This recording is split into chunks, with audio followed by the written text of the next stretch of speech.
Okay, तर आज आपण संतवाणी आपल्या पुस्तकामध्ये सेकंड नंबरचा आहे. आपण मागच्या लेक्चरमध्ये प्रार्थना बघितली, सर्वात्मका शिवसुंदरा.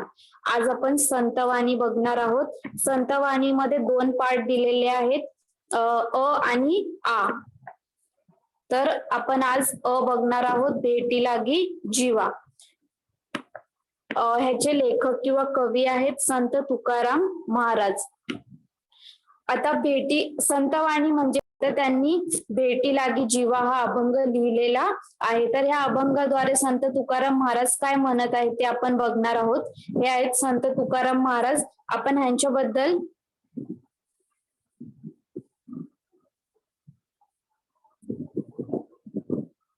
आपण संत तुकाराम महाराजांबद्दल थोडक्यात माहिती बघूया. इथे संत तुकाराम महाराजांचा परिचय आहे ते आपण बघूया आणि मग आपल्या धड्याला सुरुवात करूया. तुकाराम महाराजांचा जन्म 1 फेब्रुवारी 1607 रोजी पुणे जिल्ह्यातील देहू या गावी झाला. कुठे झालाय त्यांचा जन्म? पुण्यामधील देहू या गावामध्ये झालाय. देहू हे गाव तुकारामांचे तीर्थक्षेत्र म्हणून सुद्धा ओळखले जाते. तुकाराम महाराजांचे पूर्ण नाव तुकाराम बोलोबा अंबिले असे होते. पंढरपूरच्या विठ्ठलाला त्यांनी त्यांचे आराध्य दैवत मानले. विठ्ठलाच्या भक्तीमध्ये ते विलीन होऊन जायचे. आता जे तुकाराम महाराज आहेत त्यांनी कोणाची भक्ती केलेली आहे? तर विठ्ठलाची भक्ती केलेली आहे आणि विठ्ठलाच्या भक्तीमध्ये ते काय व्हायचे? पूर्ण विलीन होऊन जायचे. त्यांनी त्यांच्या अभंगातून आणि दोह्यातून ईश्वर भक्तीचा मार्ग जनसामान्यांना दाखवला. तुकाराम महाराजांचे गुरु बाबाजी चैतन्य होते. त्यांनी केशव चैतन्य म्हणून सुद्धा संबोधले जाते. आपल्या जीवनातून व अभंगातून सुद्धा परमार्थ धर्माच्या स्थापनेचे कार्य त्यांनी केले. संत तुकाराम हे वारकरी संत होते. तुकारामांना वारकरी जगद्गुरु म्हणून ओळखतात. आता हे तर आपण बघितलं संत. त्याचप्रमाणे संत तुकारामांनी देखील विठ्ठलाच्या भेटीची ओढ लागलेली होती. त्यांनी सुद्धा विठ्ठलाची भक्ती केली आणि त्यांनी आपल्या भक्ती करताना विविध उदाहरणाच्या माध्यमातून त्यांनी सांगितलेले आहे. आता संत तुकारामांनी सुद्धा काय केली? विठ्ठलाची भक्ती केली. विठ्ठल दर्शन हे त्यांचं काय होतं? त्यांची इच्छा होती आणि त्यांना विठ्ठलाला भेटावं अशी त्यांची ओढ किंवा त्यांना उत्कंठा लागलेली होती. त्यांना इच्छा झालेली होती की विठ्ठलाच्या श्रीमुखाचं दर्शन मला हो आणि विठ्ठल मला भेटावा अशी त्यांची इच्छा झालेली होती. तर ती इच्छा व्यक्त करताना त्यांनी हा अभंग लिहिलेला आहे आणि या अभंगाद्वारे त्यांनी विविध उदाहरणं दिलेली आहेत आणि त्या उदाहरणांच्या माध्यमातून त्यांनी त्यांच्या भक्ती व्यक्त केलेली आहे. तर आपण ते बघूया. संत तुकाराम बोलोबा अंबिले, तसेच त्यांना मोरे ह्या नावाने सुद्धा ओळखले जाते. 1608 ते 1650 हा त्यांचा जीवन कार्यकाल दिलेला आहे. व्यवहार आणि अध्यात्म यांची सुयोग्य सांगड घालणारे वारकरी संप्रदायातील संत कवी दांभिकता, दैववाद, अहंकारी वृत्ती, दुराचार इत्यादी परखड समाचार त्यांनी आपल्या अभंगातून घेतलेला आहे. तर जे संत तुकाराम महाराज आहेत त्यांच्या अभंगातून काय काय दिसून यायचं? तर दैववादी, अहंकारी वृत्ती जी आहे, दुराचारी इत्यादी वेगवेगळ्या ज्या वाईट कल्पना आहेत किंवा वाईट जे दृष्ट आहेत ते त्यांनी त्यांच्या अभंगातून समर्पकपणे किंवा परखडपणे मांडलेले आहे. प्रेम, नैतिकता, करुणा व सर्वाभूती ईश्वर या मूल्यांना प्रमाणभूत मानून आपल्या प्रापंचिक जीवनाचा आदर्श हे अभंगातून मांडतात. त्यांनी आपल्या अभंगातून प्रेम, नैतिकता, करुणा, सर्वभूती ईश्वर म्हणजे सर्वांमध्ये ईश्वर आहे अशा मूल्यांना त्यांनी काय मानलेलं आहे? महत्वाचं मानलेलं आहे आणि त्यांनी जीवनाचा आदर्श या अभंगातून मांडलेला आहे. प्रस्तुत अभंगात संत तुकारामांनी आपल्या मनातील विठ्ठलाच्या भेटीची ओढ समर्पक दृष्टिकोनातून व्यक्त केलेली आहे. तर त्यांनी हा जो अभंग आहे, ही जी कविता आहे, ह्याच्यातून त्यांनी काय सांगण्याचा प्रयत्न केलेला आहे, तर त्यांनी विठ्ठलाच्या भेटीची ओढ समर्पक दृष्टांतातून म्हणजे विविध उदाहरणांच्या माध्यमातून व्यक्त केलेली आहे. त्यांना जी विठ्ठलाची विठ्ठल भेटीची ओढ लागलेली होती, ती त्यांनी विविध उदाहरणांच्या माध्यमातून सांगण्याचा प्रयत्न केलेला आहे. आधी आपण हा जो संत तुकाराम महाराजांचा अभंग आहे तो आधी सगळं वाचून घेणार आहोत आणि त्याच्यानंतर आपण एक एक कडव्याचा अर्थ समजून घेऊया. असं पाहे रात्रंदिवस वाट तुझी, पौर्णिमेचा चंद्रमा चकोर जीवन, तैसे माझे मन वाट पाहे. दिवाळीच्या मुळा लेकी आसावली, पाहत असे वाटुली पंढरीची. भुकेली या बाळ अतिशोक करी, वाट पाहे उरी माऊलीची. तुका म्हणे मज लागलीसी भूक, धावनी श्रीमुख दावी देवा. हा संत तुकाराम महाराजांचा अभंग आहे. आता ह्या अभंगामध्ये ज्या संत तुकाराम महाराजांनी विविध उदाहरणं देऊन जी विठ्ठल भक्तीची ओढ व्यक्त केलेली आहे, आपण त्यांचा एक एक करून अर्थ समजून घेणार आहोत सगळ्यांनी. तर आपण ह्या अभंगाच्या प्रत्येक ओळीचा अर्थ समजून घेणार आहोत. लक्ष द्यायचं सगळ्यांनी.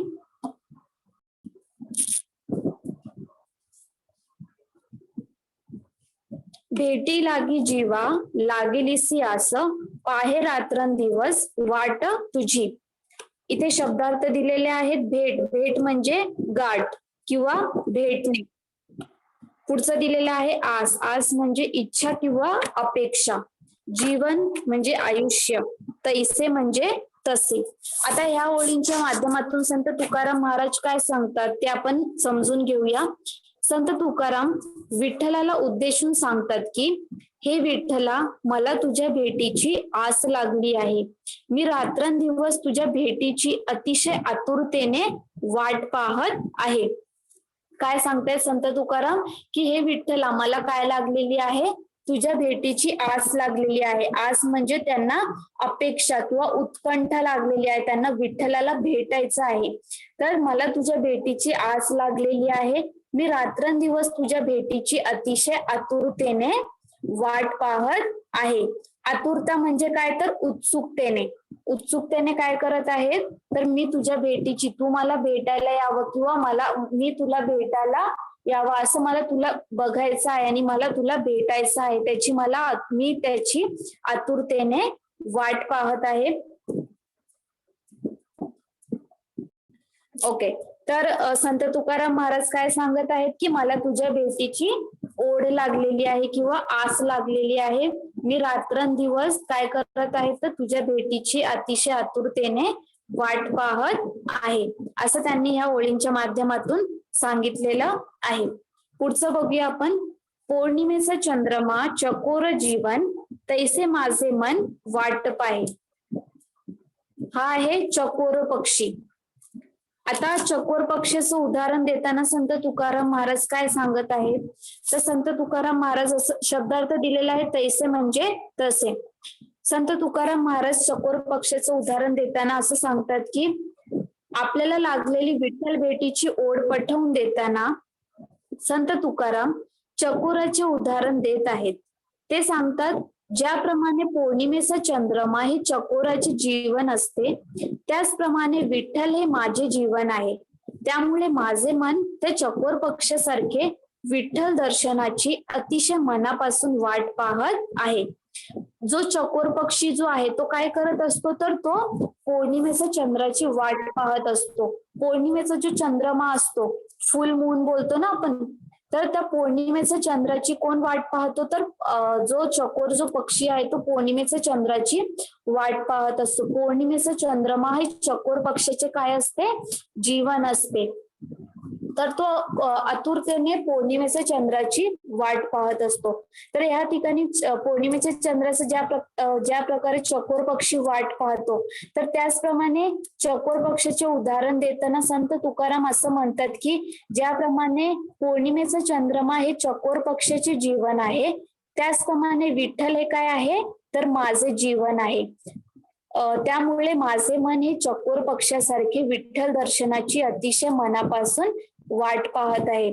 अतिशय सुंदर असं इथे उदाहरण दिलेलं आहे संत तुकाराम महाराजांनी, की ज्याप्रमाणे चकोर पक्षाचे जीवन आहे, पौर्णिमेचा चंद्रमाची वाट पाहत असतो, त्याचप्रमाणे विठ्ठल हे माझे जीवन आहे आणि त्या पक्षाप्रमाणे मी सुद्धा विठ्ठलाचे दर्शनाची अतिशय मनापासून वाट पाहत आहे. अशा प्रकारे त्यांनी या ठिकाणी सांगितलं. दिवाळीच्या मुळा लेकी आसावली, पाहत असे वाटुली पंढरीची. शब्दार्थ बघूया आपण. मुळा म्हणजे लग्न होऊन सासरी गेलेल्या मुलीला माहेरी आणण्यासाठी गेलेली माहेरची व्यक्ती. लेकी म्हणजे मुलगी. आसावली म्हणजे आतुर होणे किंवा व्याकुळ होणे. वाटुली म्हणजे वाट किंवा मार्ग. आता या ठिकाणी आपण ह्या ओळींचा अर्थ समजून घेऊया.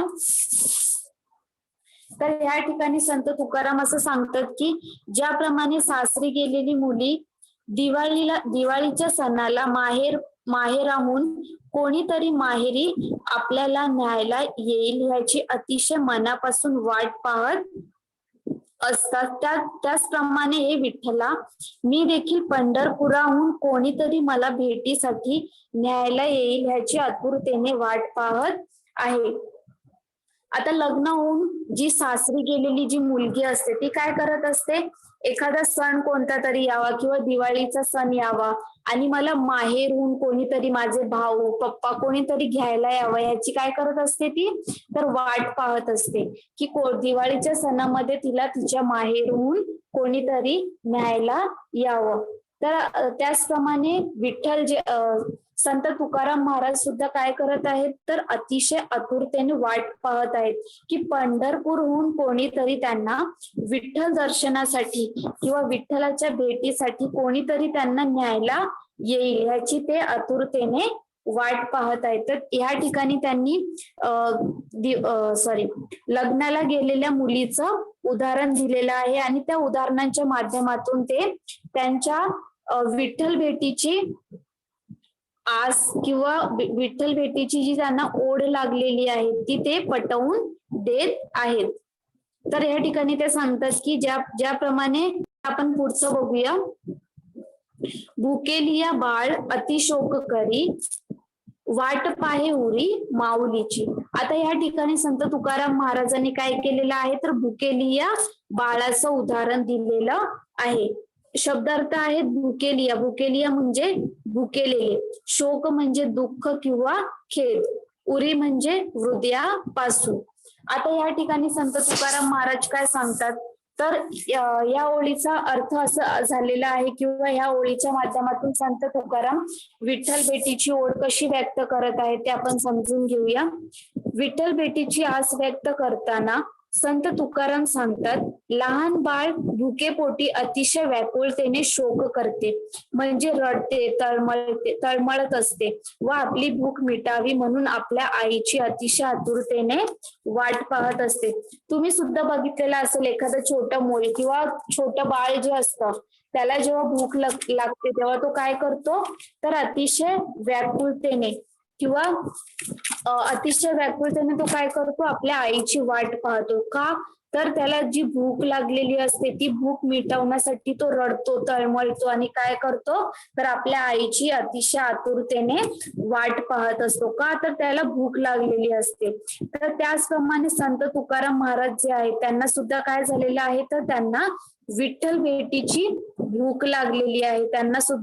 त्यांना विठ्ठलाला भेटायचं आहे, विठ्ठलाचे दर्शन करायचं आहे. तर त्यांना ज्याप्रमाणे त्या बाळाला भूक लागल्यावर तो काय करतो, आपल्या आईची आतुरतेने वाट पाहतो. त्याचप्रमाणे त्या बाळाचं उदाहरण देताना संत तुकाराम आपल्या विठ्ठल भक्तीची ओढ व्यक्त करताना सांगतायत की ज्याप्रमाणे त्या भुकेलिया बाळाला भूक लागलेली आहे, तो आपल्या आईची वाट पाहत आहे, त्याचप्रमाणे मला काय झालेलं आहे, मला सुद्धा विठ्ठलाच्या भेटीची भूक लागलेली आहे, मला सुद्धा विठ्ठलाला भेटायचं आहे, मला विठ्ठलाला बघायचं आहे.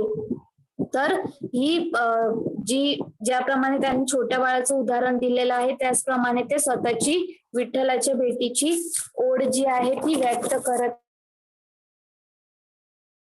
मला सुद्धा विठ्ठलाच्या भेटीची ओढ लागलेली आहे त्या बाळाप्रमाणे, तशीच मी देखील तुझी वाट पाहत आहे. आणि ते काय करत आहेत, त्यांना विठ्ठलाच्या भेटीची ओढ लागलेली आहे, भूक लागलेली आहे आणि ते काय करत आहे, विठ्ठलाची वाट पाहत आहेत की विठ्ठल मला भेटीसाठी येईल.